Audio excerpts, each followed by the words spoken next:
Good morning, dear students. We are continuing discussing about 11th chapter of class 9th atmosphere. Previous videos मैंने आपको atmosphere, उसकी layers और जितनी भी layers हैं उसके बारे में डिस्कस किया था।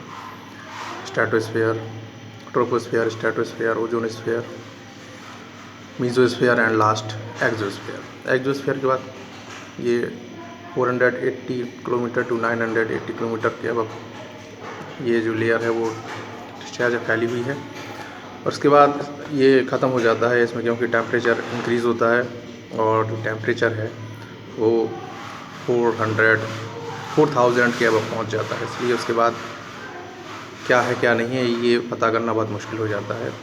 मुश्किल क्या, नामुमकिन ही है, क्योंकि इतनी गर्मी में क्या कहाँ क्या है कौन पता करेगा। फिर तो वो सन की लेयर लग जाती है।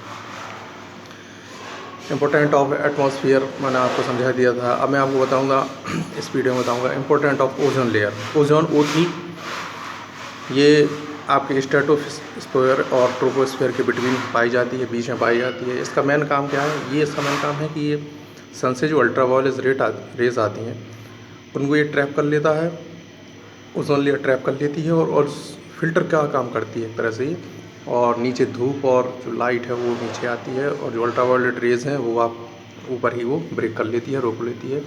उनके जो मॉलिक्यूल्स हैं वहीं पे ट्रैप कर लिए जाते हैं। इस तरह से ये ओजोन लेयर का काम है। लेकिन कुछ सालों में क्या हो रहा है, ये पॉल्यूटेंट जो है ये क्या करते हैं कि जैसे CFC है, ओजोन स्ट्रेटोस्फेयर, आपका एक पॉइंट है ओजोन सीट, वो पहला मैंने बता ही चुका हूँ आपको कि वो शील्ड का काम करती है अल्ट्रावायलेट रेस को रोकने के लिए। अब डिप्लेशन ऑफ ओजोन। डिप्लेशन का मतलब होता है छेद होना या नष्ट होना।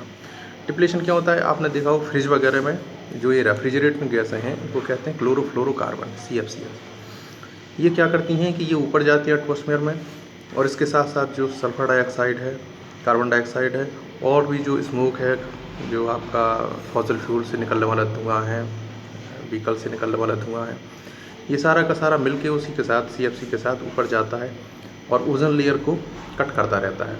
तो इसमें क्या होता है कि ओजोन लेयर इससे नष्ट हो जाती है, ख़त्म हो जाती है। जब ओजोन लेयर ख़त्म हो जाएगी तो वहाँ से क्या होगा, होल हो जाएगा, और वहाँ से जो अल्ट्रावायलेट रेज हैं उसको ब्रेक करने वाला कोई होगा नहीं, तो वो डायरेक्ट अर्थ पे आएंगी। तो इस तरह से डिप्लेशन CFC ही इसका मेन कारण है। उसका मेन कारण आपका वो जो मेन रीज़न है जिसके लिए रिस्पॉन्सिबल गैसेस हैं वो हैं कार्बन डाइऑक्साइड और क्लोरोफ्लोरोकार्बन। जैसे कि अभी ये थिकनेस हो रही है आपके ये अटलांटिक पे, अंटार्कटिका पे ये हो गई है, तो वहाँ का अगर 1 सेंटीमीटर यहाँ पे कई किलोमीटर वो कवर करता है। नेक्स्ट पॉइंट है आपका ग्लोबल वार्मिंग। ग्लोबल वार्मिंग को आप बहुत अच्छे से समझ लें। देखिए, सन की धूप आती है, रेडिएशन आता है। ये रेडिएशन अर्थ पे जब आता है तो अर्थ को जितनी ज़रूरत होती है उतनी वो अर्थ रेडिएशन ले लेती है, गर्म हो जाती है, जितनी उसको एनर्जी चाहिए वो ले लेती है। बाकी की एनर्जी वो क्या करती है, रिफ्लेक्ट कर देती है। जब एनर्जी वापस जाने लगती है तो कार्बन डाइऑक्साइड उसको ब्रेक कर लेती है, रोक लेती है, उसको जाने नहीं देती, हाथ पकड़ लेती है उसका इस तरह से, और जाने नहीं देती और ट्रैप कर लेती है उसको, रेडिएशन को। जब वो रेडिएशन ट्रैप हो जाएगा, जा नहीं पाएगा, तो वो कहाँ रहेगा, यहीं एटमॉस्फेयर में रहेगा। जब एटमॉस्फेयर में रहेगा तो उसका काम है हीट करना, तो हीट करता है। इस तरह से ये पूरी अर्थ धीरे धीरे हीटेड हो जाती है, ठीक है ना। इसी को हम कहते हैं ग्लोबल वार्मिंग। ग्लोबल का मतलब होता है पूरा वर्ल्ड, वार्मिंग का मतलब होता है गर्म होना। क्लियर? तो इसको कहते हैं ग्रीन हाउस इफेक्ट। इसके लिए सबसे रिस्पॉन्सिबल गैस है अगर कार्बन डाइऑक्साइड, CO2। मैंने आपको ईजिली इसको समझा दिया, ठीक है ना। अब होता क्या है कि जब ये यहीं पे गर्म करेगी, अर्थ पे रहेगी ये गैसें, और धीरे धीरे और गर्म करेंगी, हीट बढ़ाएंगी वो। तो जो बर्फ़ वाले इलाके हैं अटलांटिक के, अंटार्कटिका के, तो ये बर्फ़ क्या होगी, धीरे धीरे पिघलेगी।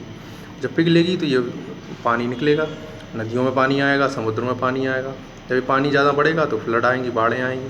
जो सी है, सी का लेवल बढ़ेगा तो आसपास के जो किनारे हैं, जो शहर हैं, वो सब डूबेंगे। ये होता है। क्लियर? अंटार्कटिका की जो शीट है वो पिघलेगी। तो ये मैंने आपको इफ़ेक्ट बता दिए हैं ग्लोबल वार्मिंग के, ठीक है ना। अब ग्लोबल वार्मिंग सी लेवल में क्या होता है कि एक्सेलरेटेड कोस्टल एरियाज़, जो कोस्टल एरियाज़ हैं वो कट जाते हैं। मैग्नीफाइड कोस्टल फ्लडिंग, आपकी फ्लड आती है, बाढ़ आती है, ठीक है ना। स्ट्रक्चर्स जो कोस्टल एरिया के हैं वो सब खत्म हो जाते हैं, और जो सैलिनिटी है, जो खारापन है समुद्र का, वो बढ़ता है। ठीक है। ग्लोबल वार्मिंग और एग्रीकल्चर। ग्लोबल वार्मिंग से क्या होता है, इससे कल्टीवेशन ऑफ राइस, है ना, जो चावल की फसल है वो बढ़ती है। द यूज़ ऑफ नाइट्रोजस फर्टिलाइजर्स होते हैं। The entire fermentation and domestic animals. तो एग्रीकल्चर से कहीं ना कहीं ये इफ़ेक्टेड होता है। ग्लोबल में एग्रीकल्चर भी इफ़ेक्टेड होता है, इससे खेती भी प्रभावित होती है ग्रीन हाउस से, क्योंकि गर्मी बढ़ती है। और ये अगर मैं आपसे कहूँ कि एवरी ईयर 2 डिग्री टेम्परेचर बढ़ जाता है। 2 degree centigrade temperature global warming से हर साल बढ़ रहा है। तो धीरे धीरे आप समझ लो कि ये कितना बढ़ रहा है। अगर ऐसे ही रहा, ब्रेक नहीं हुआ, तो ये टेम्परेचर बहुत हाई तक पहुँच जाएगा। इसके बाद एक और लास्ट पॉइंट है आपका इम्पैक्ट ऑफ ग्लोबल वार्मिंग और अल नीनो। अल नीनो क्या है ये? अल नीनो एक पेरियोडिक फ्लो है जो कि क्रिसमस के टाइम पे हमेशा जो पैसिफिक इक्वेटोरियल हैं, प्रशांत महासागर से, वहाँ से होता हुआ साउथ में आता है। तो इसी जो हवा है, जो करंट है, इसी को अल नीनो कहते हैं। ठीक है। तो ये ओशियन करेंट्स है, ओशियन वाटर है जो एटमॉस्फेयर को डिस्टर्ब करता है।